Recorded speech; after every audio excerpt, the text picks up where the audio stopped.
आदिशक्ती तुळजा भवानी माता, पुण्यश्लोक छत्रपती श्री शिवाजी महाराज, धर्मवीर छत्रपती श्री संभाजी महाराज, राजमाता, राष्ट्रमाता, वीरमाता जिजाबाई साहेब यांच्या चरणी प्रथमतः मी अभिवादन करतो। श्री शिवराज्याभिषेक दिन म्हणजेच हिंदू साम्राज्य दिन ज्येष्ठ शुद्ध त्रयोदशी शके 1596 या दिवशी या देशाच्या इतिहासातील सुवर्णाक्षरांनी लिहून ठेवावा इतका तेजस्वी दिवस घडला आणि त्या इतिहासाचा मागोवा ज्या वास्तूमध्ये घेतला गेला, ज्या वास्तूमध्ये खरे इतिहासाचार्य विका राजवडे, द.वा. पोद्दार यांच्यासारख्या महान इतिहास संशोधकांनी अनेक कागदपत्रांचे अर्थ लावले आणि शिवचरित्र तुमच्या माझ्यापर्यंत पोहोचलं। त्या वास्तूमध्ये हा विषय मांडण्यासाठी मला संधी मिळते, याचा एक मनस्वी आनंद आहे। हा विषय मांडत असताना हा दिवस इतका तेजस्वी यासाठी आहे हे कळण्यासाठी आपल्याला शिवपूर्व काळ समजून घ्यावा लागेल। या देशामध्ये या भरतभूमीमध्ये इसवी सन 712 मोहम्मद बिन कासिमच्या स्वारीपासून या भारत मातेवरती अनेक आक्रमण होत होती। ही आक्रमण होत असताना त्यामध्ये अनेक मंगोल आक्रमण होत होती, अनेक तुर्की आक्रमण होत होती, अरबी आक्रमण होत होती। त्यानंतरच्या काळामध्ये अनेक युरोपियनांची आक्रमण सुरू झाले, डच आले, इंग्रज आले, फ्रेंच आले, पोर्तुगीज आले आणि ही आक्रमण होत असताना ही भारत माता घायाळ होत होती। याच वेळेला या भूमीतील एखादा राजा उठतो आणि स्वतःचं राज्य निर्माण करतो, अशी काही थोडी उदाहरणं माझ्या डोळ्यासमोर उभी राहतात। हा इतिहास ज्या वेळेला बघतो त्यावेळेला या इतिहासाच्या पानांवरती हे समजतं की हिंदू धर्मातली मंदिरं तोडली जात होती, माया भगिनींची अब्रू लुटली जात होती, घरावरचं छप्पर सुरक्षित नव्हतं, घरापुढची तुळस सुरक्षित नव्हती आणि घराच्या कोठ्यातली गाय सुद्धा सुरक्षित नव्हती। या भूमीतला एखादा राजा उठतो, स्वतःचं राज्य निर्माण करतो। पृथ्वीराज चौहानांचं राज्य आपल्याला दिसतं, परंतु हे राज्य काही वर्ष चालतं, परंतु त्याच्या पुढच्या काही पिढ्या हे राज्य चालताना दिसत नाही। त्यानंतरच्या काळामध्ये आम्हाला रामदेवराव यादवांचं देवगिरीचं ऐश्वर्य संपन्न असं विनोदी साम्राज्य दिसतं, परंतु त्याच वेळेला त्या रामदेवराव यादवांच्या वरती त्या अल्लाउद्दीन खिलजीचं आक्रमण होतं आणि त्यानंतरचं ते देवगिरीचं साम्राज्य नष्ट होतं। पण त्यानंतरच्या काळामध्ये एखादं यादवांचं साम्राज्य निर्माण झालेलं दिसत नाही। यानंतरच्या काळामध्ये त्या राजस्थानमध्ये त्या मेवाडमध्ये निर्माण झालेलं महाराणा प्रतापांचं राज्य दिसतं, पण हे महाराणा प्रतापांचं राज्य सुद्धा काही काळ चालतं, परंतु पुढच्या काही पिढ्या झाल्यानंतर हे सगळे जण त्या परकीयांचं मांडलिकत्व पत्करत होते, परंतु एकही राजा स्वतःचं राज्य, स्वधर्म, स्वभाषा, स्वराष्ट्र, देशाभिमान, राष्ट्राभिमान, धर्माभिमान हे घेऊन काम करणारा एखादा राजा या भूमीत नव्हता। आणि याच वेळेला ज्या ठिकाणी असणारं जे सभागृह आहे त्या सभागृहाचं नाव आहे विश्वनाथ विका राजवाडे सभागृह। तर त्या विश्वनाथ काशीनाथ राजवाडे नावाचे इतिहासाचार्य होऊन गेले। त्यांनी मराठ्यांच्या इतिहासाची साधने म्हणून त्यांचे 27 खंड लिहिले। त्यामधील 3ऱ्या खंडामध्ये ते म्हणतात की काश्मीर ते कन्याकुमारी, ब्रह्मदेश ते बलुचिस्तान सारा हिंदुस्तान हिरवागार बनलेला होता। त्यावेळेला शिवछत्रपतींचा जन्म झाला, शिवछत्रपतींचा जन्म झाला। परित्राणाय साधूनां विनाशाय च दुष्कृतां धर्म संस्थापनार्थाय संभवामि युगे युगे यदा यदा धर्मस्य ग्लानिर्भवति भारत अभ्युत्थाना धर्मस्य तदात्मानं सृजाम्यहम्। आणि या भगवान श्रीकृष्णांचा जसा जन्म झाला, भगवान प्रभू रामचंद्रांचा जसा जन्म झाला, तो याच भूमीत त्या शिवछत्रपतींचा जन्म झाला। त्या शिवाईच्या कृपेनं शिवछत्रपतींचा जन्म झाला आणि यानंतरचा काळ मात्र बदलू लागला। इसवी सन 1645 शिवछत्रपतींनी त्या रायरेश्वराच्या पिंडीवरती स्वराज्याची प्रतिज्ञा घेतली। इसवी सन 1646 ला स्वराज्याचं तोरण बांधलं गेलं। इसवी सन 1659 पर्यंत महाराजांनी स्वराज्याची परिपूर्ण तयारी केली आणि त्याच वेळेला महाराजांच्या वरती आलेलं सगळ्यात मोठं संकट त्या प्रतापगडाच्या पायथ्याशी महाराजांनी त्या अफजल खानाचा कोतरा बाहेर काढला। त्या 32 दाताच्या बोकडाचा नैवेद्य त्या प्रतापगडच्या एक तुळजा भवानीला दाखवला आणि त्यानंतर 1663 मध्ये याच पुण्यामध्ये लाल महालामध्ये शाहिद खान 3 वर्ष ठाण मांडून बसलेला होता. त्याच्यावरती सर्जिकल स्ट्राईक केला, त्या काळातला सर्जिकल स्ट्राईक केला आणि त्या शाहिद खानाची बोटं छाटली. इसवी सन 1664 आणि इसवी सन 1665 मध्ये पुरंदरचा तह केला. इसवी सन 1666 मध्ये महाराज आग्र्यावरती गेले आणि इसवी सन 1667 ते इसवी सन 1676 या 10 वर्षाच्या कालावधीमध्ये महाराजांनी या हिंदुस्थानात, या स्वराज्यात, या हिंदवी स्वराज्यात 350 गडकोट आणले. महाराजांनी जर आयुष्यात जर विश्रांती घेतली असेल तर ती फक्त पाठ टेकली तेवढीच विश्रांती घेतली असेल. सुखाला अधिलात माना त्वरेने, उठा मार्ग चाला कड्या निश्चयाने, जगी गांडुळा सारिखेना जगावे, उरी बाजिताना जिला संस्मरावे. आम्ही प्रभू रामचंद्रांचे भक्त होता तर सुखासीन ताते तर राहे राम, वसे राम जेथे जिथे कष्ट धाम, जयाना त्वरे गाठणे ध्येय धाम, अशांनी या रामास द्यावा विराम. आम्ही शिवछत्रपतींचं जगणं कसं होतं तर सुखलोलूप आयुष्य शिवछत्रपती जगले असतील का हो? अजिबात नाही, अजिबात नाही. शिवछत्रपती जगले ते हिंदवी स्वराज्य निर्माण करताना जगत होते. हिंदवी स्वराज्य ते देवा देशा धर्माचं राष्ट्राचं राज्य निर्माण करण्यासाठी झगडत होते. परंतु हा सगळा इतिहास बघत असताना त्यातले सगळ्यात महत्त्वाचा क्षण माझ्या डोळ्यासमोर राहतो. तो ज्येष्ठ शुद्ध त्रयोदशी शके 1596 हा दिवस मात्र आपण या जगाच्या इतिहासातील कधीही न विसरता येण्यासारखा दिवस आहे. मी आपल्याला ज्या वेळेला शिवपूर्व काळ सांगितला त्यावेळेला अनेक गोष्टींची गरज महाराजांना भासू लागलेली होती. अनेक परकीयांशी तह करार करावे लागत होते आणि या वेळेला मात्र महाराजांना एक गरज जाणवत होती. मासाहेब जिजाऊंची सुद्धा ती इच्छा होती की कुठेतरी आपण राज्याभिषेक केला पाहिजे आणि त्याच वेळेला आपल्या मूळचे महाराष्ट्रातले पैठणचे असणारे परंतु तिथं काशीमध्ये काशी विश्वनाथाची सेवा करणारे गागा भट्टांना महाराजांनी निमंत्रण दिलं. ते गागा भट्ट ज्या वेळेला त्या रायगडावरती आले आणि तिथं त्यावेळेला त्या विद्वानांच्या मध्ये चर्चा सुरू झाली, त्यावेळेला त्यांनी सांगितले की राजा तुमच्यावरती छत्र धरणं हे गरज आहे. तुम्ही आज लक्ष घोटाळ निर्माण केलं, लक्ष पायदळ निर्माण केलं, आज लोककल्याणकारी राज्य निर्माण केलं, परंतु याच वेळेला आपण आपला राज्याभिषेक झाला नाही. आणि ही गोष्ट मात्र महाराजांनी मनावरती घेतली आणि त्या रायगडावरती त्या राज्याभिषेकाची तयारी सुरू झाली. राज्याभिषेकाची तयारी सुरू झाल्यानंतर त्या काळची जी आकडेवारी सांगितली जाते जवळपास 20,000हून अधिक लोक त्या रायगडावरती जमलेले होते. 1.5 महिना ह्याची तयारी सुरू होती. परंतु यावेळेची एक गोष्ट सांगायची म्हटलं तर त्या भोर जवळचा केंजरगड नावाचा किल्ला महाराजांनी या 1.5 महिन्याच्या कालावधीमध्ये घेऊन आपल्या स्वराज्यात वृद्धिंगत केलेला आहे. म्हणजे घरामध्ये एखाद्या व्यक्तीच्या घरामध्ये लग्न चालू आहे त्यावेळेला माणूस पराक्रम करतोय अशी गोष्ट होती त्या काळात महाराजांची. महाराज सातत्यानं या स्वराज्यासाठी झगडत होते, झुंजत होते आणि हा क्षण होता सगळ्या अभिमानाचा क्षण होता. आणि हा अभिमानाचा क्षण ज्या वेळेला ज्येष्ठ शुद्ध त्रयोदशीचा मुहूर्त या दिनी पहाटेच्या वेळेला सप्तसिंधू सप्तगंगांचं पाणी आणण्यात आलेलं होतं. हे सप्तसिंधू सप्तगंगांचं जलाने महाराजांच्या मस्तकावरती अभिषेक झाला आणि हा अभिषेक होत असताना झाल्यानंतर महाराजांची मिरवणूक काढण्यात आली आणि त्या सगळ्या असणाऱ्या शिरकाई मातेचे त्या वाडेश्वरचं जगदीश्वरचं दर्शन घेऊन ज्यावेळेला महाराज त्या राजसदरेकडे निघालेले होते, महाराज ज्यावेळेला त्या राजसदरेकडे निघालेले होते त्यावेळेला त्यांना वाटेमध्ये जिजाऊ मासाहेबांचा चेहरा दिसला. मासाहेब जिजाऊंच्या चेहऱ्यावरती काय समाधान असेल की ज्या माऊलीने आपल्या मुलाला प्रभू रामचंद्रांच्या भगवान श्रीकृष्णांच्या गोष्टी सांगितल्या ते शिवछत्रपती आज छत्रपती होणार होते, ते शिवबा छत्रपती होणार होते, हा अभिमान त्यांच्या चेहऱ्यावरती होता. ज्या शिवबांना रामकृष्णाच्या गोष्टी सांगितल्या त्यांचा राज्याभिषेक आज वेदमंत्रांच्या घोषामध्ये होणार होता. ज्या शिवबांना मांडीवरती खेळवलेलं होतं ते शिवबा 32 मनाच्या रत्नजडित स्वर्ण सिंहासनावरती आज विराजमान होणार होते.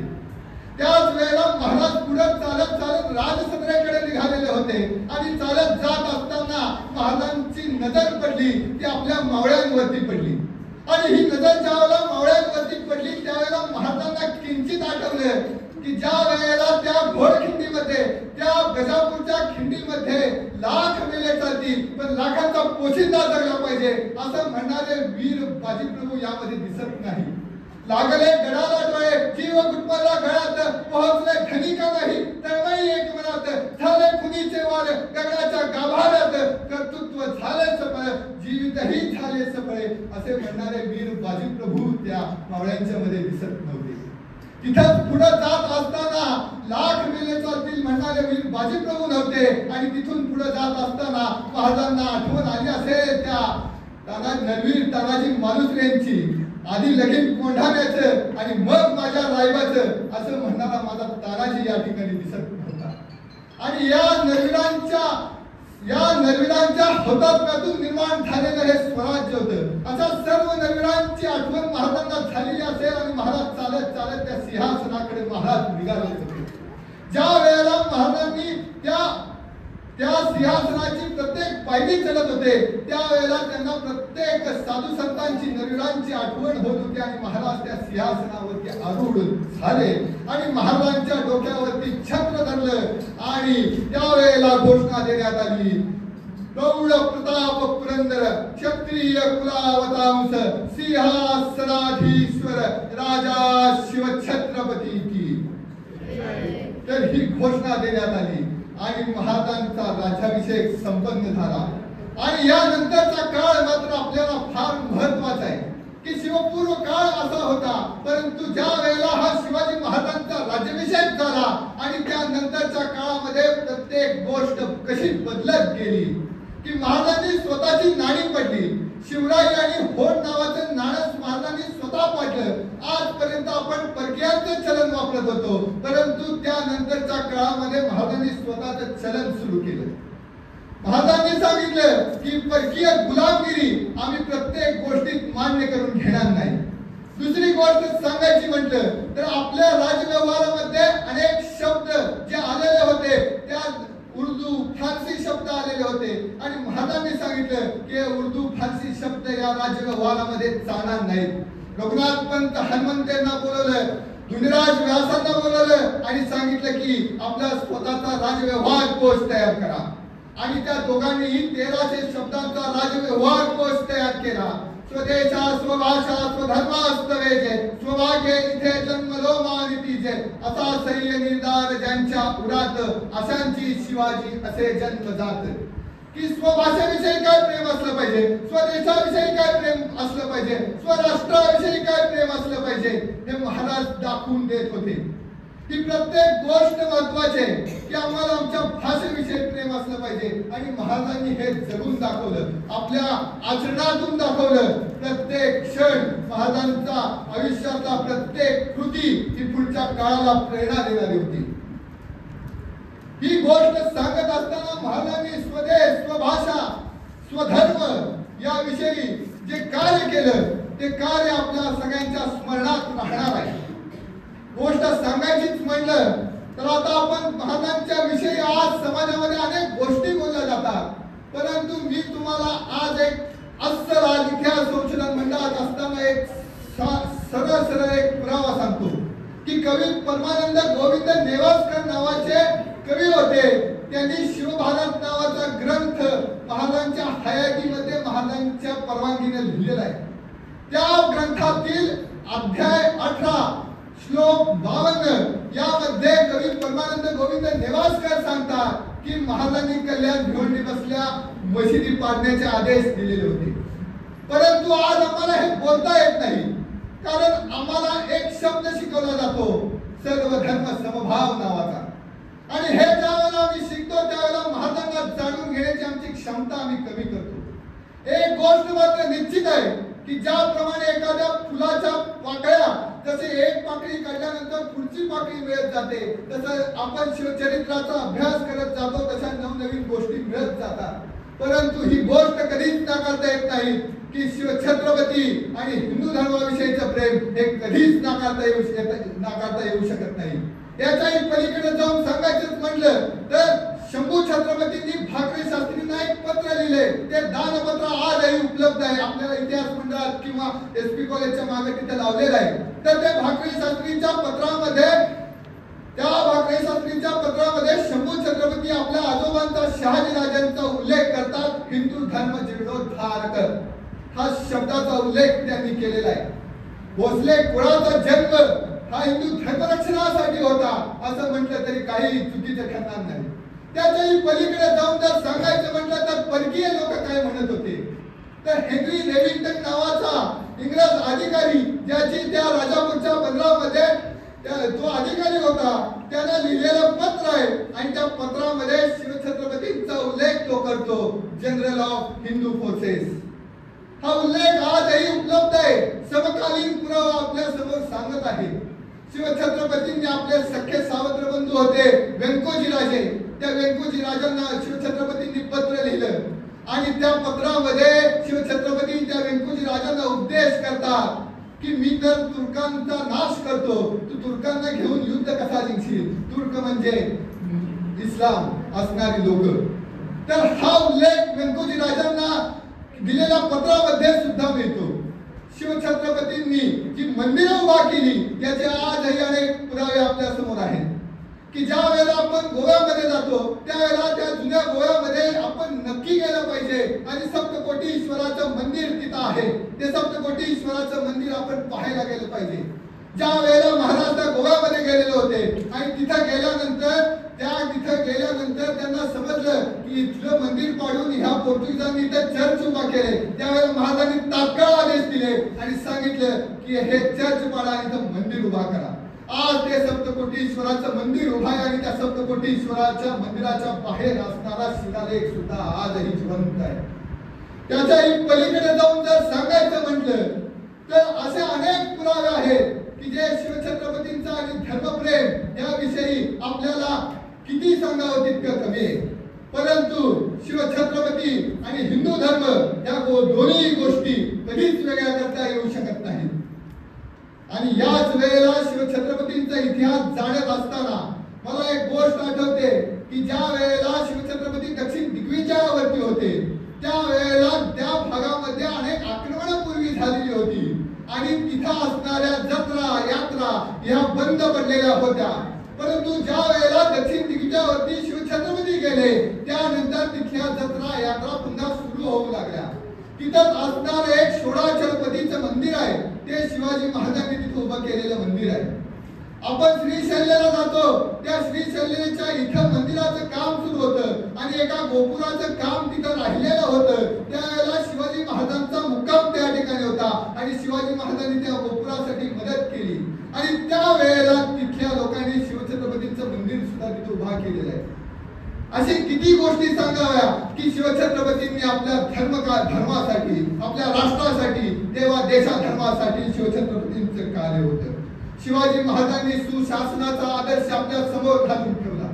सुशासन काय असावं की आज इथं बिका राजवाडे यांच्या सभागृहाजवळ असताना मला गोष्ट आठवते की त्यांनी दिलेल्या एका पत्रामध्ये शिवछत्रपतींची जी पत्र आहे त्यामध्ये एक उल्लेख आढळतो की शिवछत्रपतींनी पत्र पाठवलेलं आहे आणि आपल्या सैन्यातल्या सेनापतींना सांगतात की तुम्ही ज्या ठिकाणी तुमचा तळ असेल त्या ठिकाणी तिथल्या शेतकऱ्याच्या भाजीच्या देठालाही हात लागता कामा नये.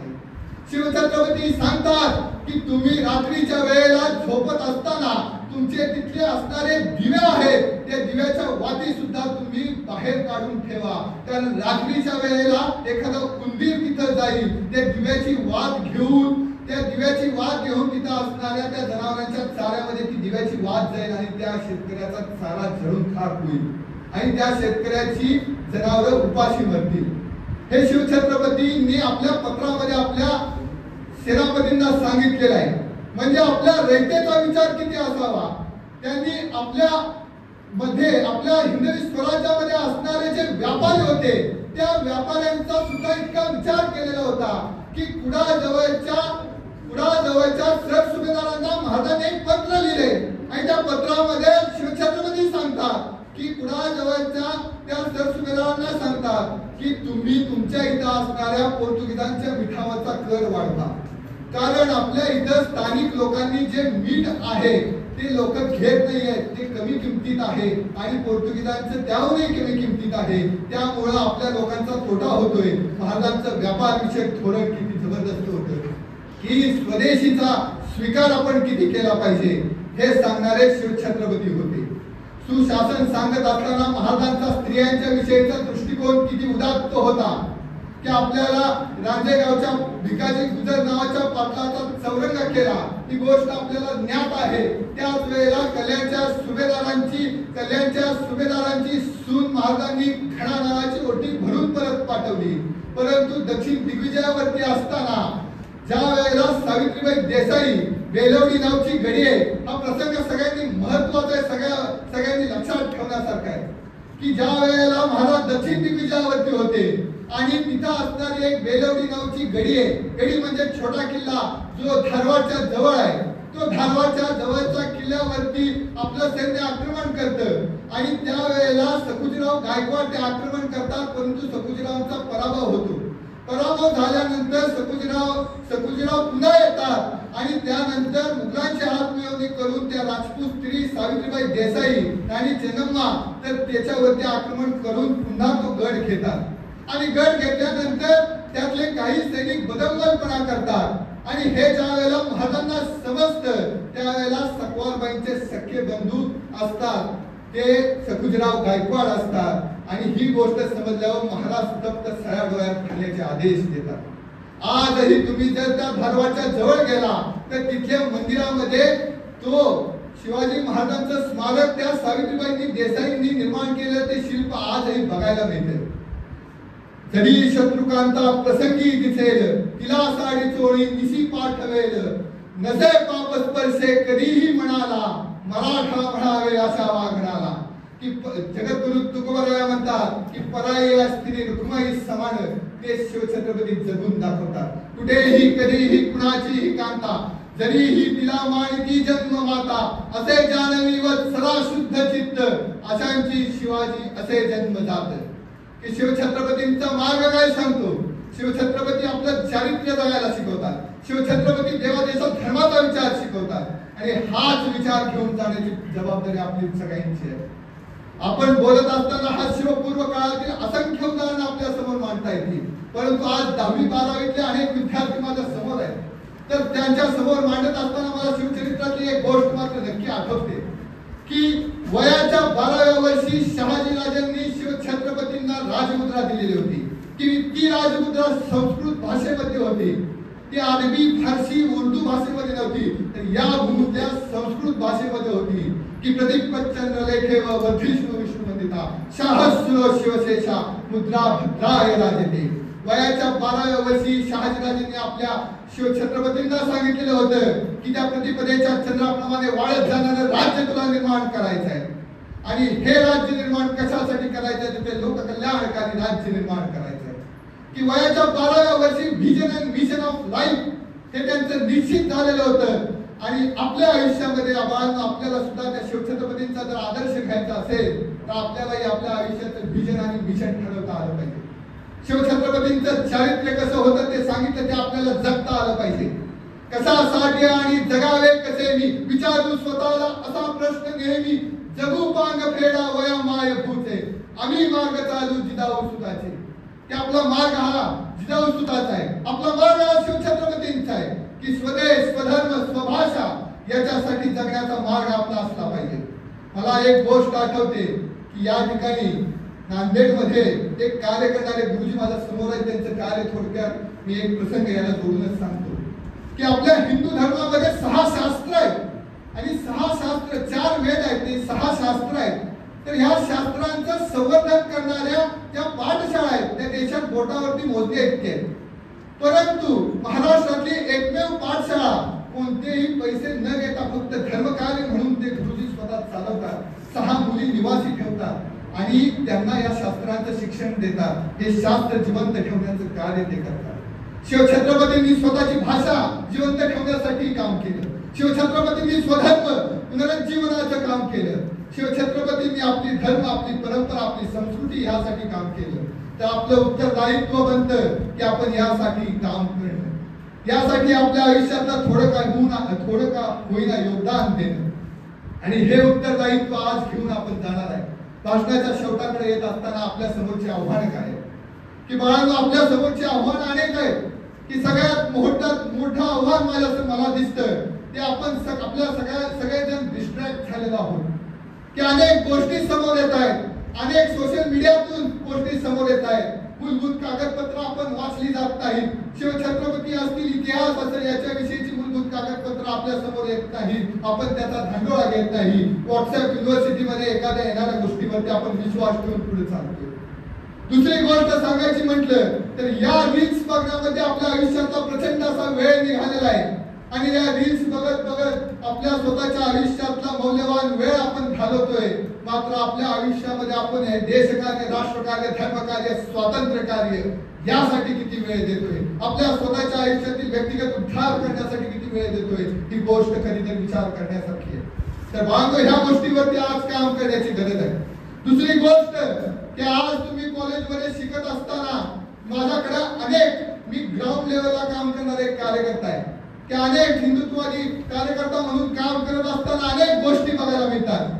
काही दिवसांपूर्वीची गोष्ट आहे की मी एका ग्रामीण भागातील एका खेडेगावाच्या जवळ असणारा एक पंचरवाला मुस्लिम समाजाचा मुलगा होता आणि त्या पंचरवाला मुलानं तिथं असणारा SBI बँकेतील ब्रँच मॅनेजर मुलीबरोबर हिंदू मुलीवर लग्न केलं आणि हिंदू मुलीवर लग्न केल्यानंतर त्यांचा संसार सुरू झाला आणि काही 1-2 वर्षातच त्या मुलानं त्याच्या धर्माच्या दुसऱ्या मुस्लिम मुलीवर सुद्धा लग्न केले आणि मुस्लिम बरोबर लग्न केल्यानंतर ह्या मुलीची कुटुंबाला होऊ लागली आणि या वेळेला तिने आपल्या काही कार्यकर्त्यांशी संपर्क साधला आणि त्यानंतर त्या मुलीला त्या विख्यातून बाहेर काढण्यात आलं आणि त्या मुलीला ज्या वेळेला आपल्या इथे नवरात्र सुरू होतं त्यावेळेला त्या मुलीनं फोन केला की दादा आम्हाला आज गरब्यामध्ये खेळायला मिळते. गेले 2-1.5 वर्ष झाले मी ज्या वेळेला त्या मुस्लिम घरात राहत होते त्यावेळेला मला बाहेर सुद्धा पडता येत नव्हतं. तिथे गेल्यानंतर हिजाब घालावा लागत होता. तिथे गेल्यानंतर त्यांच्या रूढी परंपरा मानाव्या लागत होत्या. तिथे गेल्यानंतर आमच्या देवदेवतांच्या समोर, आमच्या शिवछत्रपतींच्या समोर झुकता येत नाही. मुस्लिम मुलींना तिथे त्यांच्यामध्ये गेल्यानंतर त्यांना देव मानता येत नाही. इस्लाम हे जर शिकवत असेल तर आम्ही कधीतरी विचार केला पाहिजे की आज ग्रामीण भागामध्ये असेल किंवा शहरी भागामध्ये असेल की पहिल्यांदा गोड गोड बोललं जातं, मुलींना गोड गोड बोलून मिठात ओढलं जातं आणि या वयामध्ये आपल्याला तितकी समज नसते आणि त्या वेळेला एखादं आयुष्यातलं चुकीचं पाऊल आपल्याला खूप धोक्याकडे घेऊन जातं. बाळांनो, हा धोका फार मोठा आहे. हा धोका दिसून न येणार आहे आणि हा धोका म्हणजे असा आहे की ज्या वेळेला विषबाधा होते त्यावेळेला लगेच समजत नाही, परंतु काही कालावधीनंतर जसं विष चढतं तसं त्यानंतरची परिस्थिती जशी होते तशी या परिस्थितीत होते. ही परिस्थिती आज ग्रामीण भागामध्ये, आज चाकण पोलीस स्टेशनला आठवड्यातून एकदा जिहादी केस होती. तिथल्या भागामध्ये आलेले परप्रांतीय लोक, रोहिंग्या असतील, जिहादी असतील, इतकी लोक आहेत की त्या नगरपालिकेमध्ये 5 लाखाची नोंद आहे आणि तिथं राहणाऱ्यांची संख्या 15 लाख झालेली आहे. ही लोक कुठून येतात, काय करतात याची माहिती सुद्धा नाही आणि आमच्या हिंदू समाजातल्या मुली त्यांच्यावरती पळून जाताना दिसतात. बाळांनो, आयुष्यातला हा निर्णय फार महत्वाचा असणार आहे की आमच्या आयुष्यामध्ये हा जो निर्णय आहे तो आम्ही चकाकणाऱ्या गोष्टीकडे कधीच भुलून चालणार नाही. कारण चकाकणारं सोनं किंवा हिरा असेल असं नाही तर ती काच असू शकते याचा अंदाज प्रत्येकाला असला पाहिजे. ही लव्ह जिहादची समस्या भयानक आहे आणि हे ज्या वेळेला आम्ही बघतो त्यावेळेला समजतं की त्या मुलीच्या आई वडिलांना सुद्धा याचं गांभीर्य लक्षात येत नाही. आज कुटुंबातला आमचा संवाद संपत चाललेला आहे की आई वडील, मुलगा मुलगी या एकत्र बसून ज्या वेळेला संवाद साधतात असे प्रसंग फार कमी मिळतात आणि हे प्रसंग कमी असल्यामुळे मुली आमच्या घरामध्ये व्यक्त होत नाही. ते बाहेर कोणता तरी अब्दुल शोधतात आणि त्याच्याबरोबर व्यक्त होत बसतात. ही परिस्थिती आज समाजात आहे. त्यावेळेला आमच्या आई वडिलांनी सुद्धा एक ठरवलं पाहिजे की आम्ही आमच्या मुलींशी संवाद साधला पाहिजे, आमच्या मुलांशी संवाद साधला पाहिजे आणि हा संवाद सगळ्यात महत्वाचा संपत चाललेला आम्हाला राखता आला पाहिजे. दुसरा असणार आहे तो आमच्या सगळ्यात महत्वाची संगत असणार आहे की आमच्या मुलांची आणि आमच्या मुलींची संगत हे देव, देश, धर्म, राष्ट्र या विचारांनी प्रेरित झालेल्या माणसांची असली पाहिजे आणि त्यावेळेला ती माणसं चांगला विचार करतील, उदात्त विचार करतील, राष्ट्रोन्नती, राष्ट्रोत्थानाचा विचार करतील अशा माणसांच्या संगतीत आमची मुलं, आमचा परिवार असला पाहिजे.